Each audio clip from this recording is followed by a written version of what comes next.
wins against Tanzania as the first round of the group stages come to an end. So I guess from today going on forward, we'll be having the second set of fixtures coming around, and the big boys have sort of done the business. They've gotten the 3 points, but the supposed teams you call the minnows or whatever, smaller teams, less fancy teams, haven't really embarrassed themselves. They've come in with a game plan, right from the game Morocco versus Comoros.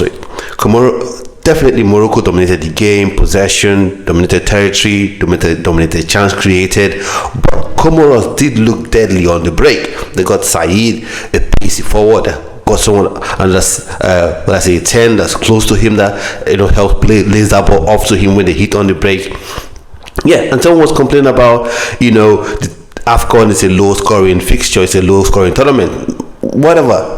When you're coming up against like a side like Morocco, I don't care what sort of football you play, I don't care what level of football you play, right? It's just that in maybe the Premier League you see teams wanting to play like that, the big boys, when they are not. So when you're coming up against a side like Morocco, from a Comoros perspective, you don't come out and say, oh, let's play swashbuckling football, and even if we get trashed 5-0, we get trashed 5-0. No. You set your game plan out, you set your stall out, who'll defend it and we'll hit on the break, and that's the best chance for us to get something from the game. The one thing I'm critical about teams is where you don't have a plan to attack, you don't have a plan to hold your position. That's where I have issues.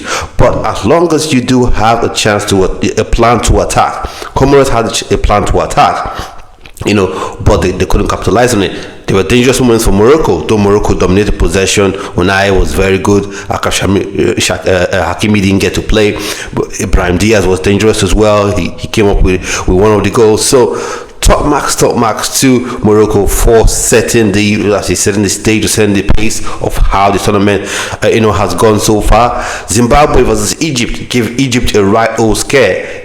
Scored the first goal, and for all the world it looked like Zimbabwe were going to go away with the victory in that game. Ended up being a draw, ended up being a win for Egypt, with Mo Salah scoring an injury time winner. So the smaller teams have put themselves about. Even the game Nigeria versus Tanzania, Nigeria got the first goal from a good header from Semi Ajayi, and then Mboma got the second goal, the equalizer rather, for Tanzania.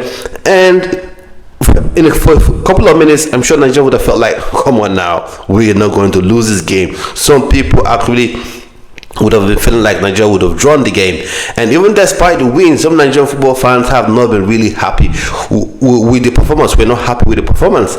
I wasn't all too pleased, although I saw some good aspects of in Nigeria's performance, but I was happy looking at the way the tournament has gone so far. You just get your 3 points and you move on to the next. You go back to the drawing table and re-strategize going in. So Nigeria, and then the people that kind of look like they didn't want to be there, even if their goalkeeper put up an outstanding performance. That was Botswana, where Senegal ran riot and beat them 3-0, but their goalkeeper put on stunning performance, and I think he should have won man of the match if he didn't actually win that. So see top performance from all the supposed top teams. Tunisia, winning, in their game versus Uganda 3-1. So all the teams were expected to win that sort of won. South Africa won their game as well. Wonderful strike, by Lyle Parker. So beautiful play overall. But the second team, the supposed less fancy teams, are teams that can be dangerous. So,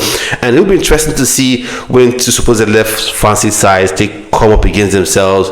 When you're talking about Uganda and Tanzania, let's see who will win those ones. I'm sure they will be super desperate to win those games. So maybe they can go into the next game hoping at least Nigeria or Tunisia win, and then they can snag a draw of those teams and look into because in addition to the top two qualifying, you have the best third place teams also qualifying as well for the knockout round. So let's see how it all shakes out. So top marks, all the teams have performed relatively well except your Botswana. So let me know your total opinions on the game. Let me know what you think about the game, about the tournament, how it's going. Is it too early for me to ask you to give a prediction as to what team is going to win this tournament? I would obviously want Nigeria to win it, but Morocco look like a a good bet, a good chance. They have definitely have as good a chance as anyone to win this tournament, and I think they are the favorites.